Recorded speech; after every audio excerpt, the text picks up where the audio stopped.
आता बकासूर 2 गटामध्ये पळून आलाय, सेमीला पात्र झालाय। अतिशय तोरशीची लढत झाली पण आपल्या बकासूरनं सुट्टा निकाल घेतला।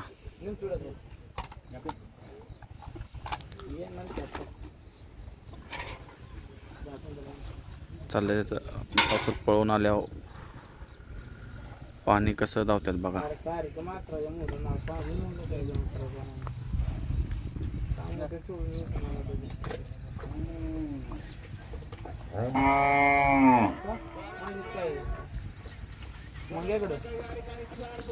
हॅलो हॅलो हॅलो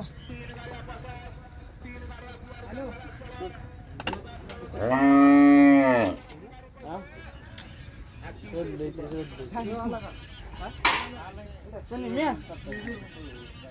अतिशय सुंदर पण पळाला ह्याच्या जोडीचा बी शिव आणि बकासूर एकत्र होते आणि सुट्टा निकाल त्यांनी गट क्रमांक 2 मध्ये घेतलाय।